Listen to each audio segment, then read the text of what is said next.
Hello, hello, and welcome to the Color Whisperer Show. Don't you love technology? It is such a fun day today with technology, let me tell you. So, for some reason, none of my emails are working. I can't get on to here with anything but my phone. So, we're just punting a little bit today, and that's what we're going to deal with. So, welcome to the Color Whisperer Show, where we talk about all things home and healing. And today is going to be very interesting. So, I would like, if you're listening, to come in and ask some questions. Mark, if you see any questions come up, then please let me know because I may not be able to read them because I'm on my phone and it's kind of small type. So, anyway, we're going to talk about time jumping today. What's time jumping? So, I'm going to be on this summit. I'm super excited. A friend of mine who's a healer, and I've worked with her, and I think she's been on the show too. Her name was Shantana Talise, and it's been a while since she's been on. So if you're not catching every episode, you may miss her, and it's been a little while too. So she does some amazing work, but I get to be on her summit, and it's going to start next week, and we are going to be talking about channeling and time jumping. So channeling, I've kind of always done when I go into a house is I listen. I listen to the house. What's the house saying? Is it sad? Is it happy? Does it like what's there? Does it like the colors? Is it aligned with the people in the home? That's what I'm looking for. And so she asked me, well, do you channel? I said, I don't know. Explain to me exactly what channeling is. Oh, yeah, I do that. But then she says, do you do time jumping? And I'm like, hmm. I I'd heard the term before, but when you want to be sure, like I said, well, tell me what it means. Let's just make sure we're on the same page here, right? So what time jumping is, it's a little bit law of attraction. It's a little bit mindset. But what you're doing is you're imagining the future you. Now, what does that mean? What do you want in your future? Is it a new house? Is it a new car? Is it a new job? Is it a certain amount of money breakthrough? Is it a new partner? Whatever our goal is, we're taking that, we're envisioning that future you, and then you're bringing it into the present to make it more real now, because you're borrowing from that future self that's accomplished all these wonderful things that you want to do, and you're putting it in present. And, fake it till you make it, right? Well, that's a little bit of what this is. It's got a little different energy to it, but essentially, it's along those same lines is feeling what that future person is going to feel like, and then you can step into it and say, ha, I know what that feels like now. I can create that. I can create that. It's exciting. One of the healing techniques I do actually has this really cool process where you imagine that person and what they feel like and what they look like and all this stuff. And you literally step into them. It's very cool. And it gives us for a moment that high of, yeah, I know how to be this person. Ever go to an event? Could be any kind of, like, you go to a concert, right? And it's your favorite band and they're really awesome. And you may have nosebleed seats, but the energy in the place is so high. And you come out and what do? You put the radio on, you put your CD on. Back when it was It was a it was a tape. You know, you put your cassette in, you turn the radio on. It was the radio station talking about the concert we just went to. No, okay, yes, okay. Then you put your favorite song from the concert on, and you're like screaming it in your car. Okay, that may be your 20-year-old you, maybe not your 50, 60-year-old you. But you know what? We still do kind of get that excitement, right? I got to go see Duran Duran a few weeks ago, and we got out of the car and was like, yeah, let's put some Duran Duran on. Now, when we were 18, it was a little different story. Like, yeah, we were screaming along with the music, but we've matured, whatever that means. It's okay to go back and have those moments of being 18, though. Seriously, you need them. Have you ever been to a self-development place event? Oh, no, no, no, no. What happened? Wait, wait, wait. See, technology is not my friend today. Okay, we're back. Um, maybe you went to a self-development concert. Their performances too. Self-development or something for work where they did a lot of building the energy, and you left there going, "Yeah, I can do anything." And unfortunately, that feeling kind of fades a lot of times. But it's up to us to kind of keep that feeling going. How do we keep creating that? So time jumping isn't just, yeah, I went to this awesome event and I feel I can do anything and I feel wonderful and then okay, but now let's embody that. Some of these self-development things, they'll tell you to do something with your hand or lock it in your body, some position that you hold where you can remember it. And then you can say, when you're feeling down or you're not feeling that excitement anymore, you can go back and do that hand position or standing position, whatever it is, and you can feel that power again. So this is along those same lines of bringing that power in, embodying that power. And so when she explained that to me, I said, well, I do that all the time. She says, you do? I said, yeah, I do. That's what I do with the houses. I'm creating the foundation for the next part of their life. The question my clients don't know they're asking me when they hire me is, who do I want to be for the next part of my life? Each one is asking that question. Now, there's a lot of reasons why. Sometimes a parent has died. That's a really common reason. Because when a parent has died and you're stepping into that matriarch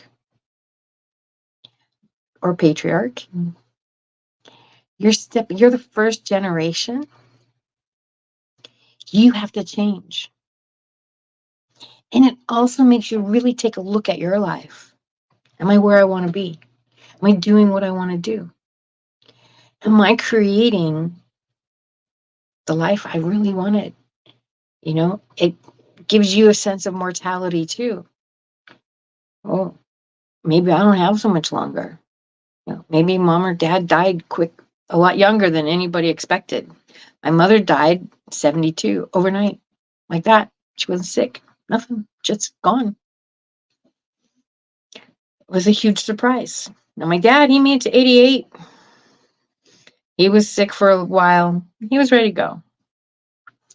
It's a different kind of experience. Like there's no sudden grief, but then you're also dealing with trying to keep them out of pain, dealing with whatever is going on. So each has its own special grief.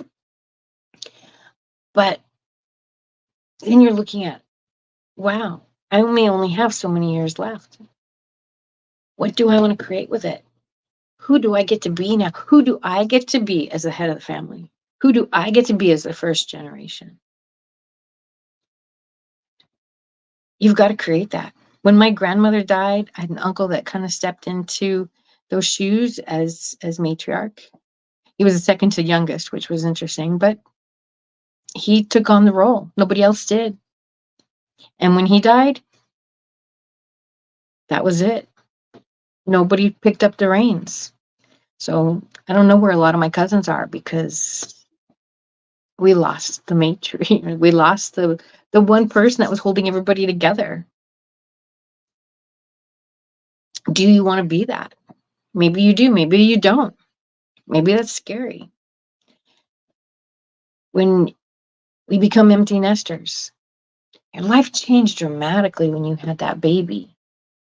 But there were parties and there were people helping you and and there was this support system. But they don't do that for empty nesting. You don't have the big party. Oh, the kids are gone. Maybe a few people do. But generally it's not, there's no baby shower. There's no empty nesting shower. And you had a house that was kid friendly, and now you don't have to have a house that's kid friendly. And that change of what mom means is huge. That change in your role is huge. And you've got to redefine yourself. And that person that had the baby 20 years ago, you're not that person anymore. You couldn't go fit in those shoes again if you wanted to, because you've grown so much.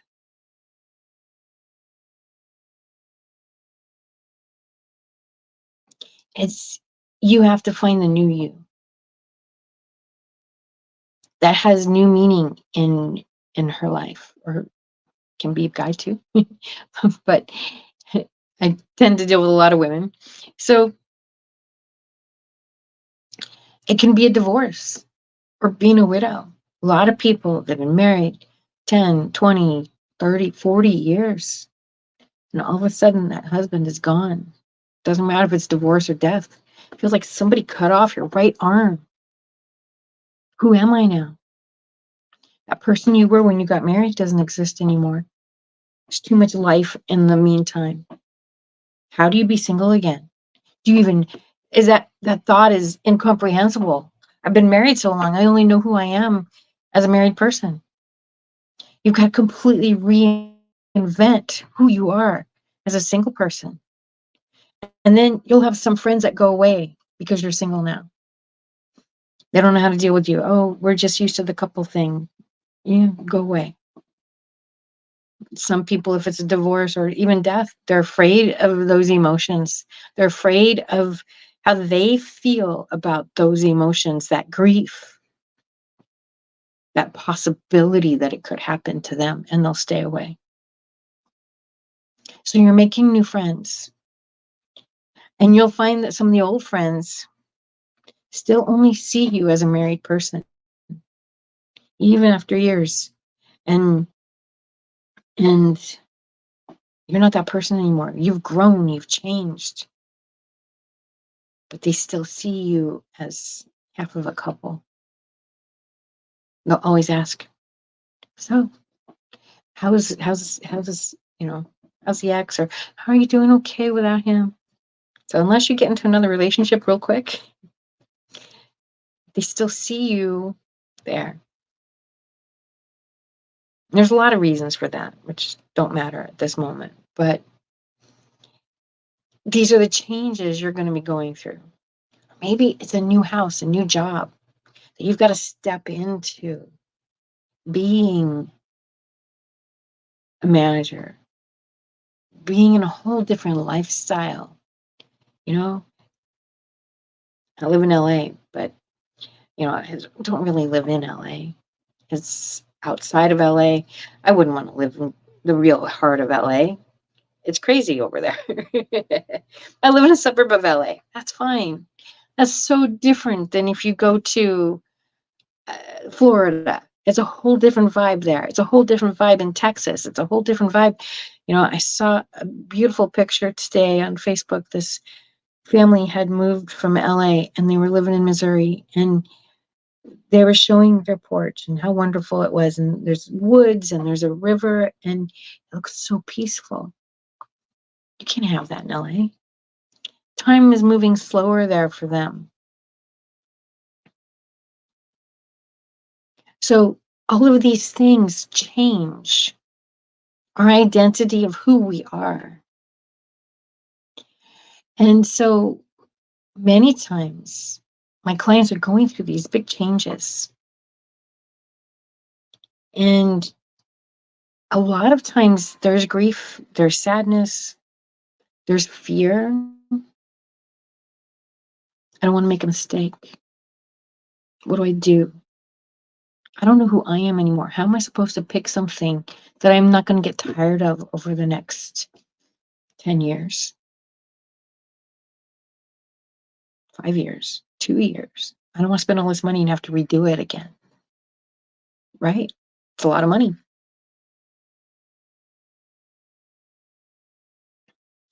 And what they're really doing is saying, who do I want to be for the next part of my life? What's that look like? Our home is a reflection of who we are. You know, when life gets busy, you're stressed or you get sick, the mess piles up. Maybe the dishes in the sink pile up, or the laundry doesn't get put away, or maybe you need to do laundry. So like these little piles pile up. And everybody's got their own sense of how much is too much. For some people, it might be 1 cup on the counter is too much. For somebody else, it may look like something out of Dr. Seuss and the dishes are 3 feet high. My sister used to do that. Oh my. My threshold is much lower. But we all have our own threshold where we just go, oh my God, the house is too messy. I can't think straight. I can't stand this. I have to fix it. And that's when the house becomes the priority. So you start working on the piles and you do one, and the second one gets easier.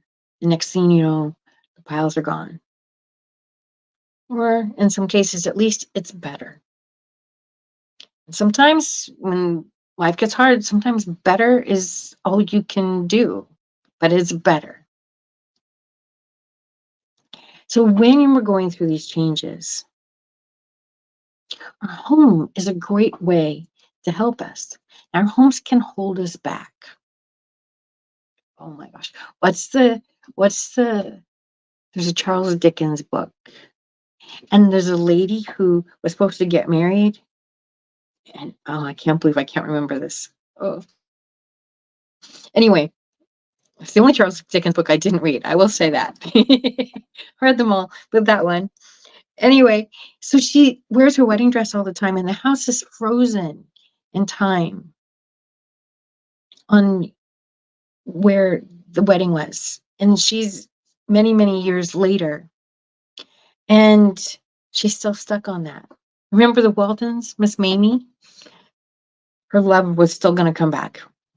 Oh, the war took him, but she loved that man probably more than he ever loved her. But she just knew this was it for her. She didn't want anybody else. That was it. Time stood still for her with him. So sometimes when we're going through some changes, we want to hold on to what's comfortable, what makes us feel safe. No, I don't want to change anything. Okay, that's okay. I need to have some kind of safety. I need to have some kind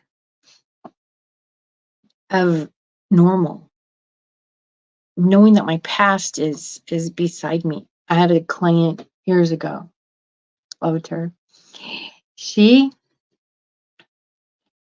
had got the house. She moved into the house with her husband. Her husband had decorated the house with his ex-wife. And when I first met her, he'd been dead a few months. And initially, she couldn't touch anything. The grief was too much. But then after a few months, she called me. She told me, I was teaching a class at the time, and she says, Jeanette, we're going to work together. I need your magic. Okay. A few months later, she called me. And I went into her house, and it was stuck in the 60s. I mean, metallic wallpaper, orange shag rug, you name it. It was there. And she knew it was time it had to go. But She didn't know who she was, who she wanted to create for the next part. She'd lost being a beloved wife. She'd been living in a house that she didn't even decorate. And somewhere in there was her. And she's like, where am I in all this picture? And we got to talking. And I said, well, this is going to go and this is going to go. And we're going to do this. We're going to do this, talk about our dreams and what's going to happen. And as we were talking, came out that she was still using the ex-wife's coffee pot. It's 10 years old, at least. That's a long time to have a coffee pot, in my opinion. And I said, she lived close to Costco. I said, you go to Costco today and you buy a new coffee pot. Oh, I have one in the garage. I said, let's go get it right now. Right now. And we're going to go plug it in. We're going to take that one and we're throwing it away. She needed that permission to make the house hers. She needed somebody else to be the strong one and say, it's time for me. It's time for me to make this home mine. And sometimes we do just need a little push. The next time I went there, she had peeled all that metallic wallpaper off. The beige stuff was still there, but it was a whole different house. The whole feeling of the house was totally changed because the metallic wallpaper was gone. She'd taken it back as her own. She was no longer a visitor in her home. She said, this is my home and I'm going to make it mine. And everything else just unfolded. And one of the questions she had asked me a lot, and I get this question from a lot of my clients, was my style. And they're looking for something like, oh, you're Queen Anne, you're, farmhouse, you're coastal. You know what? There's so many different names out there. I heard one the other day. I was like, are you kidding me? I forget what it was. It was absolutely nonsensical. And they keep coming up with new names for the same thing. It cracks me up. It really does. And if you look at, what's the farmhouse one? Okay. So I can show you 100 different pictures of farmhouse in every different color, all kinds of different styles, some using more antique stuff, some using more modern stuff, shabby chic. Again, I can show you 100 pictures and huge variety. Boho chic. I had a client who wanted boho chic. Her idea of boho chic, my idea of boho chic, very different. That's okay. I'm not there to define boho chic for you. I'm there to find out what your definition of boho chic is.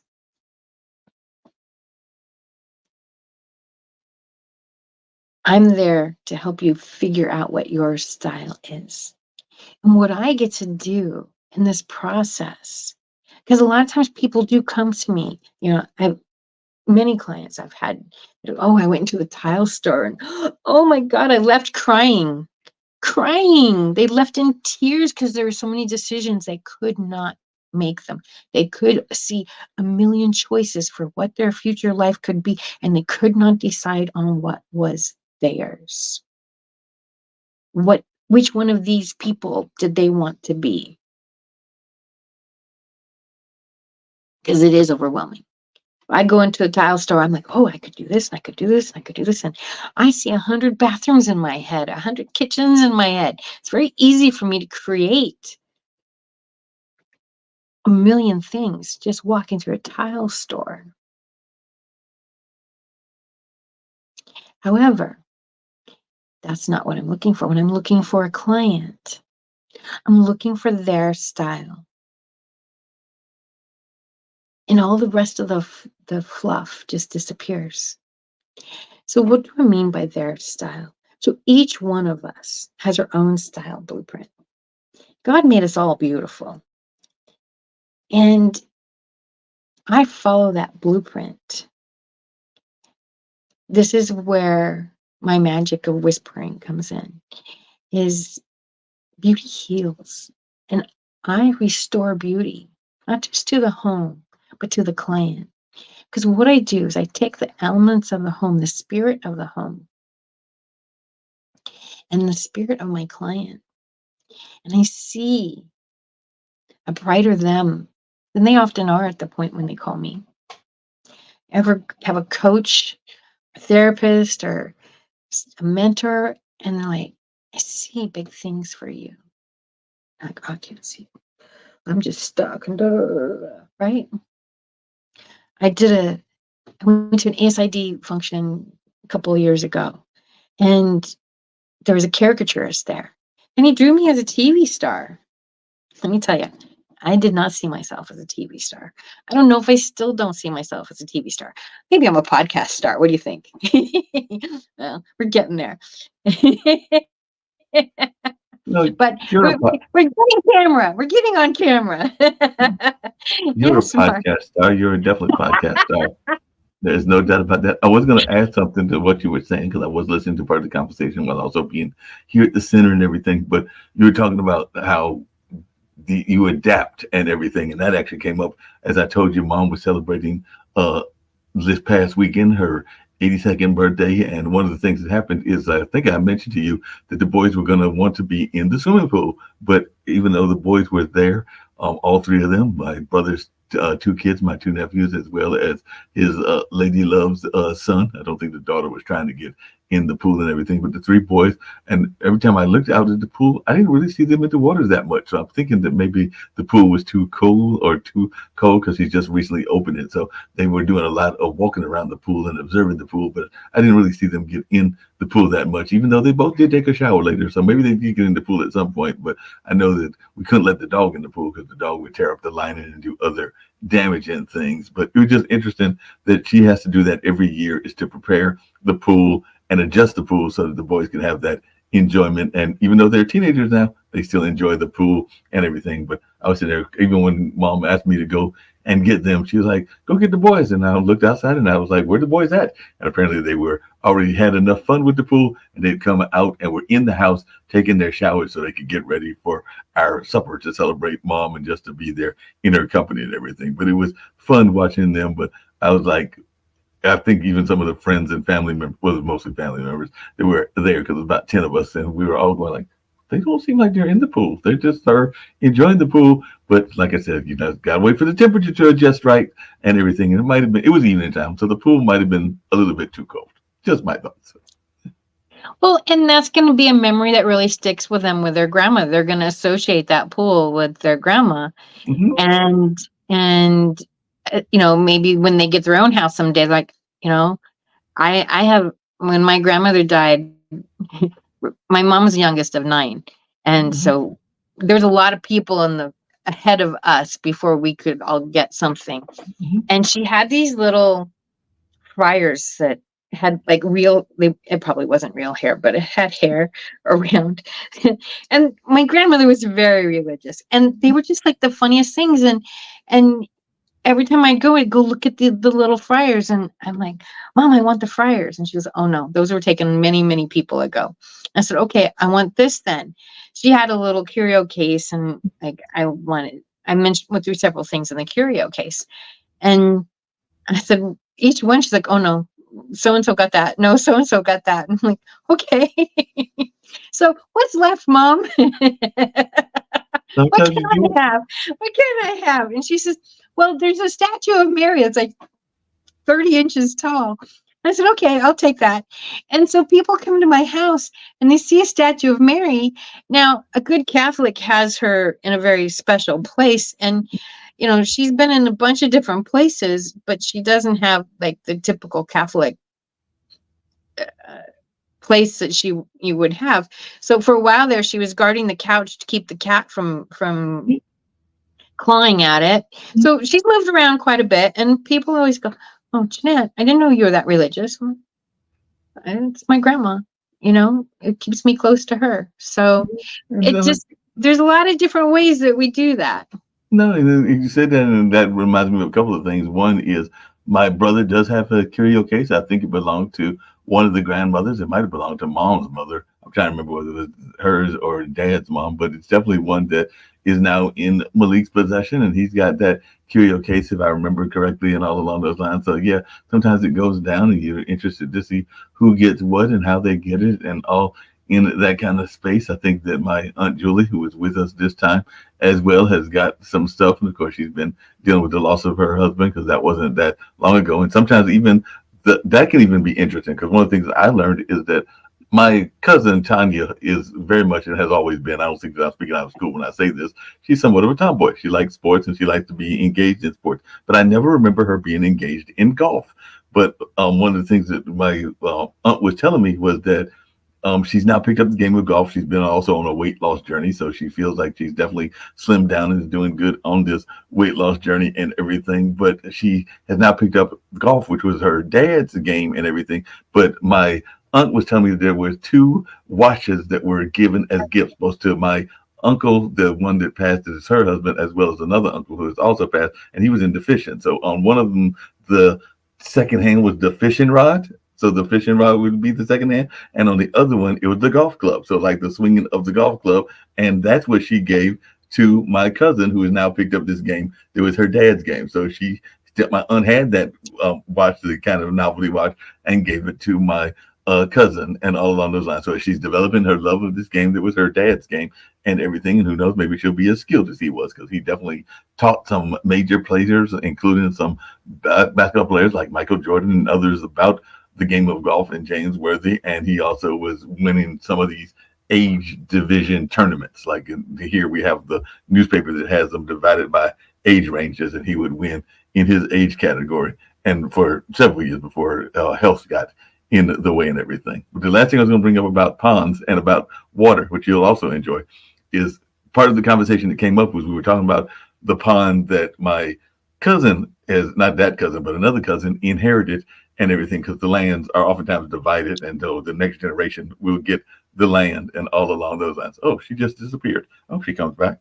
But what I was going to share, and I hope she does come back and all along those lines, is this notion of definitely how that can take place and all along those lines. But the pond was shared, and when the pond was shared in that space and everything, it had what did it have?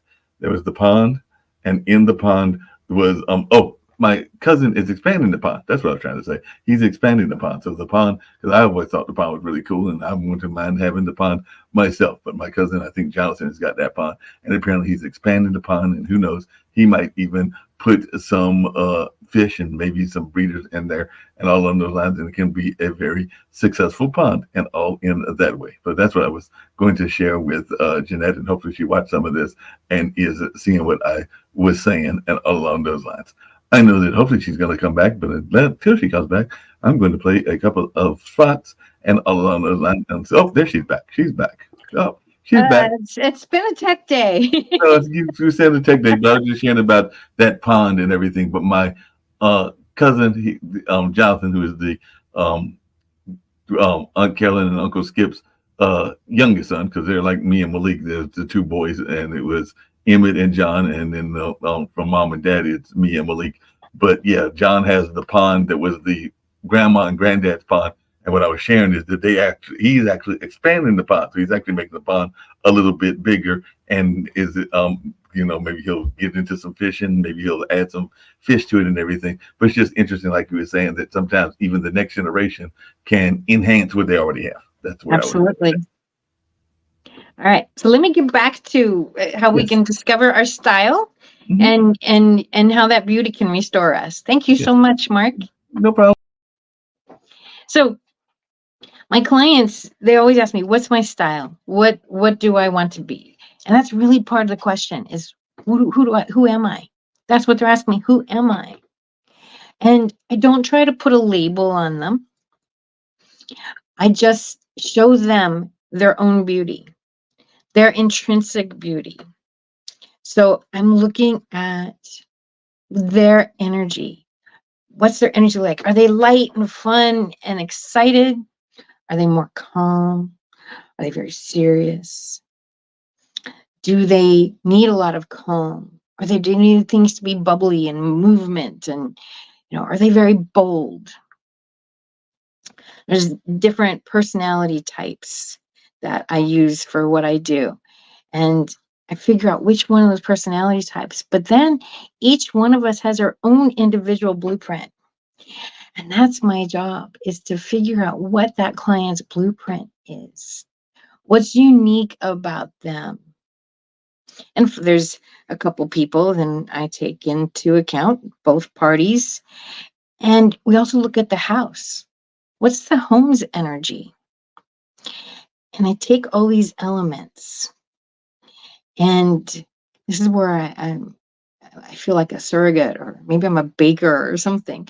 But I take all these different elements of where they all combine, and then that's where we create from. So when I go to the tile store for a client, I'm looking at what's the style of the house? What's the style of my client? What kind of colors will make my client feel the way they want to feel in this space? What kind of shapes? Oh yes, shapes have an energy. Did you know that? What kind of shapes are going to give my client the right energy to thrive? So then when I go to the tile store, the fabric store, wherever it is, furniture store, doesn't matter. I'm looking at all of these things.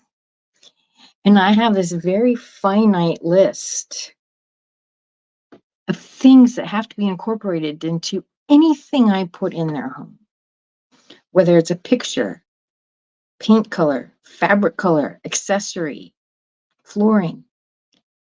All of this has to fit in this finite list of what fits their energy. And so really what I'm doing is I'm restoring beauty to them. I'm restoring hope to them. And I'm showing them their own inner beauty. I'm surrounding them with it. And so they're not going to get bored with it in a couple of years, because they're not going to get bored of themselves. Now, we all have something in our closet that's really old. Maybe a coat, it may be a shirt, doesn't matter what it is. We all have it, and it's there because it still makes us feel like $1,000,000 every time we wear it. Now, odds are that has the elements that fit your space, that fit you, because you do feel like $1,000,000 in it. And a lot of people don't really know how to find the right clothing for them, because we're getting bombarded with a bunch of different messages. It's the same way with our homes. You watch HGTV and you get 50 different messages. This is good for you. This is bad for you. Da, da, da, da. There's a million different home magazines. There's blogs. There's everybody's got an opinion. And then I've even had, people hire me as a contractor, and then they ask they ask as a designer, but then sometimes ask the contractor what they think. Okay. Everybody has an opinion. Everybody's a designer. They're just not all good ones. But you want your home to feel welcome, feel like you. Have you ever walked into a space and you're just like, so when we have these stress times, when we have these changes in life, what happens? We constrict. It's hard to breathe. I'm just barely hanging on. What was that movie many years ago? Dancing. I'm dancing as fast as I can. She's just barely holding on. Okay. But then you get to a point where it's like, I have to let go. Because the only way for me to survive is actually to let go. Who do I get to be for the next part? I get to create now. What do I really want? And so that's what I do. That's that time jumping coming in. How do I want to feel? And I take those elements and I give them the foundation.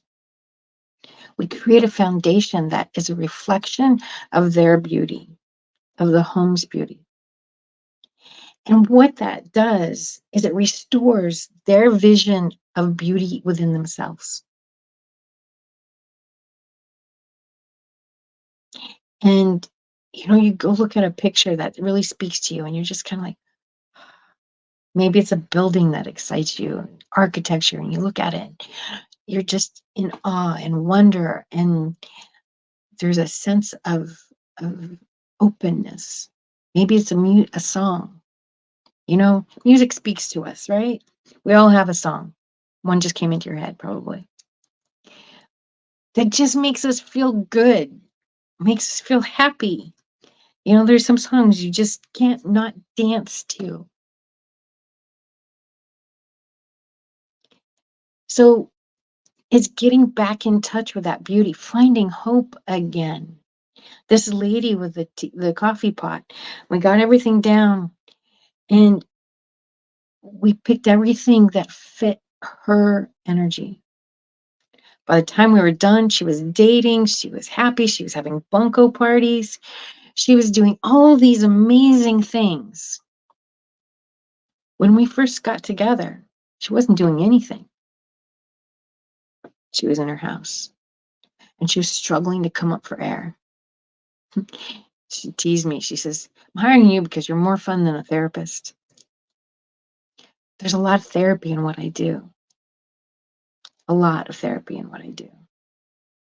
And it's so much fun to watch the house come to life, but also my clients come to life. It's truly amazing how much they change. And you're saying, oh, well, yes, anybody can do that. Anytime you refresh a house, it's going to feel better. It's not necessarily true. So I was hired by a client to do the outside color of her house. And I got there, and she had done everything inside already. And usually there's this feeling when I get finished working on a home. It just plain feels good. Just plain feels good. And when my client says she feels hugged every time she walks through the door, and I love that, because yes, that is exactly how I want somebody to feel. So I went into this house and I was like, what's going on here? Everything was redone, refreshed, and the house still felt icky, tired, sad. Now, it wasn't necessarily what I would have done design-wise, but it still should have felt better than it did. She needed a home energy clearing, which I did. And when I got done with doing the home energy clearing, the house felt like a house that I've done. Her little girl said the next day, I put my ear up to the wall, I could hear the house singing. Yeah, it's happiness, joy. And when I'm working with a client, a lot of times, if it's a long project, I didn't know this, but I'm doing the home energy clearing the whole time I'm in there. Sometimes it needs something more. Now I can do it purposefully, and I don't have to just, oh, I'm here. I can make that process a lot shorter. And I've worked with several clients who, like, they got it. They're like, yeah, Jeanette, I want you to do an energy clearing for me. Bam. Changes like that. Just like that. Because when you're in your home and it doesn't feel good, it pulls on you. It drains your energy. But if you're hearing the house singing, if it's hugging you, and you walk in the house and you're like, ah, I'm so happy to be home. I'm here. It's hugging you. It's supporting you. And that gives you space and energy to go achieve those goals, to make them a reality, to step into that new you. So it's the foundation for something new, something different, something exciting. Maybe a little bit scary, but that's okay. We're here to figure it out and give you a strong place that you can recreate. Because when your home is a reflection of who you are, it gives you that support, makes you feel like $1,000,000. And that's what it's all about. I had a client who lived by herself, and she was probably in her 70s, early 70s when COVID hit. And I called her up and I said, "Are you okay? You know, you're by yourself. Can I do anything? Just," and a single girl's got to stick together too. But I was just checking on her. I'm like, do you need anything? And she says, "Jeanette, you did such an amazing job in my home. It just makes me happy. As long as I can be in my home, I don't care. My house makes me so happy." It was 10 years after I did it. Some true test of time there. And that's what our house should be doing. If your house isn't making you happy, then you need to find out why. Reach out to me. Let's do a 30-minute consultation. Let's see what's going on in your house. Let's find out why your house isn't happy. Sometimes it's a simple change. All you have to do is change the paint. I had a client years ago. The daughter was sleeping, 9-year-old daughter was sleeping in the room with mom and dad because she was having nightmares over 9/11. I said, "Show me her room." So we go inside, and it was a beautiful room. Mom had done a nice job, but there were these stripes on the wall, about like so. See, there we go. About like so. Unfortunately, the little girl's dyslexic. So the stripes weren't this, they were this. How can I do it? There we go. And 9/11 didn't end for her because it looked like the towers right before they fell. And I explained to her mom, I said, yellow is going to help her learn better.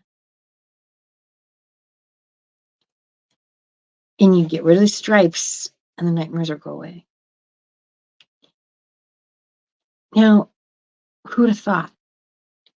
My kid's having troubles. I should call a designer. Floored me even. I was new. Now I'm like, yeah, call a designer. You'd be shocked how many problems we can solve, or at least I can solve. Because our home is so much a part of our well-being. And when the home feels good, it gives you energy to do all those other things that you really want to do. To time jump, to step into that new person and create the life you've always wanted to live. All right. So if you have any questions, feel free to reach out to me, design@thecolorwhisperer.com. And we're not going to have a show next week, but the following week, I want to do a Q&A. So I want you to send me your questions. We're just going to, I don't care what it is. How far should a chandelier be above a table? How tall should a lamp be? How big should an area rug be? If you want to, send me your pictures and we'll talk about your home. And we'll make sure Mark can get them on screen and we'll go through it and see what you can do. So we're just going to do a full-on Q&A, practicum. It's just going to be fun. Hey, Mark.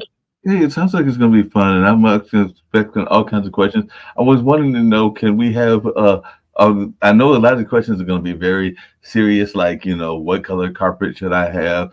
What color should my TV match my couch? And so it's very serious questions. But I want to know, are we allowing crazy questions like, can you actually swing from a chandelier? So are we allowing all kinds of questions all of those lines? So I want to know, are we allowing all questions of all sorts? Because, some people will think that they can swing from chandeliers, and some people might have other things that they want to do as well. So we're allowing all questions. I wouldn't recommend it, but if you want to ask it, go for it.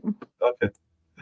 I think of a certain weight, I mean, you always see that in the movies, don't you? Like the good guy, or is Errol Flynn, was that one of the first ones where they swung from the chandelier to get the bad guy? I mean, that seems to be a running theme in movies. I've seen that several times, and they are, especially, they're meant to hold a lot of heavy weight, but a human being adds a lot more weight than a chandelier.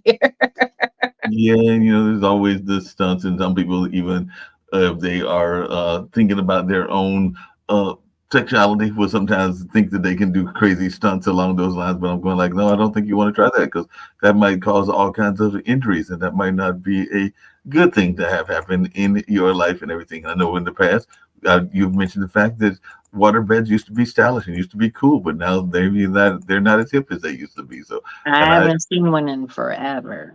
I haven't seen a waterbed in forever. But then again, I also haven't seen, and I remember, I think I even told you that I was a kid in one, but I don't know the last time I went to a house and saw a bunk bed, but I know that they exist, and I know Oh no, they do. It's just because it's just an age thing. If you don't know that many people with kids, they're still doing bunk beds.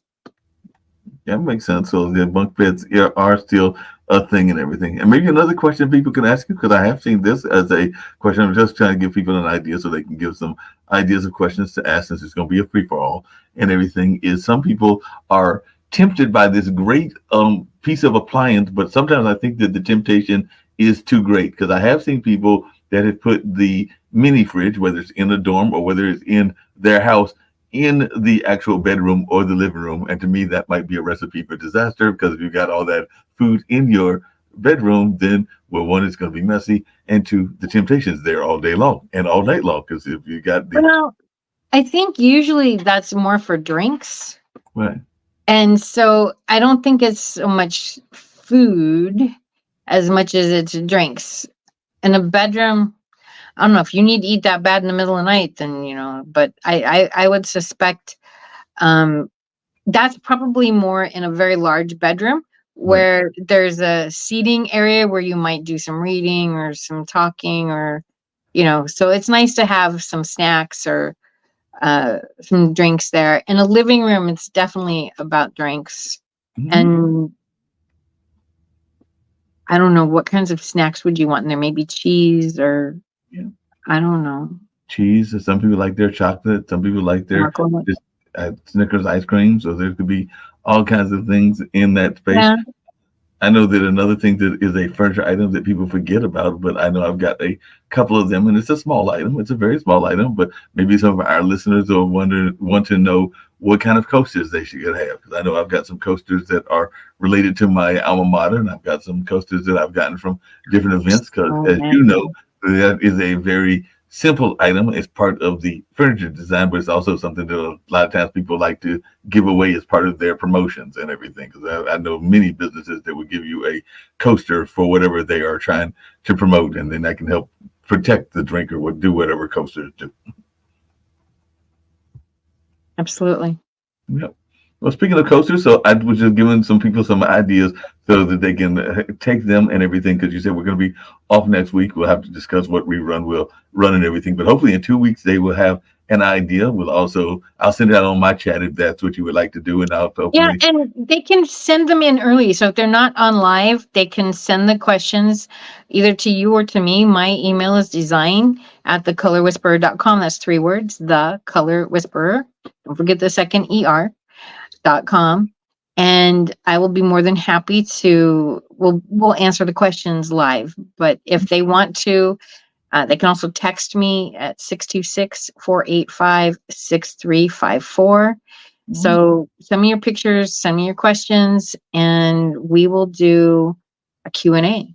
That sounds like a great idea. I'm liking this idea. I think we should also put it out in some chat groups. I might go find some of those Yeah. chat groups and see if they are interested in having some questions to be answered by the lovely Jeanette. They can also send it on my email, bluesradio@gmail.com. And if it's okay with you, Jeanette, I might even mention this on some of our other shows, like our new show and some of the other shows, because some of those people have homes and they might even have some questions as well. So I do believe in sharing the wealth and each other helping each other as well. So definitely, I might even bring it up on both my shows as well as other people's shows and see if they've got some questions for you. So hopefully, we'll have at least 10 or 15, maybe even 20 questions when we do this in about 2 weeks and everything. And there might even be some questions coming from other parts of the world, because I might even reach out to some friends I'm in fine with that. India and Australia and seeing if they've got some questions, because they might have different context as to the questions they're asking, because I'm imagining that housing is also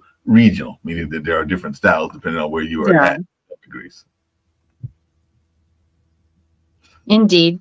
Cool. Well, on Indeed. that note, I know that you have your favorite spice, and I know that I've got to get my spice as well. And we've got to get some new spices because she is an amazing lady and everything. So if it's okay with you, I want to put on the Kendu spice. But you were having a great discussion, and I was glad that things were going on in this building. So you pretty much got to run the show and brought up a couple of things here and there. But you did a great job as always. But right now it's time for some Kendu spices.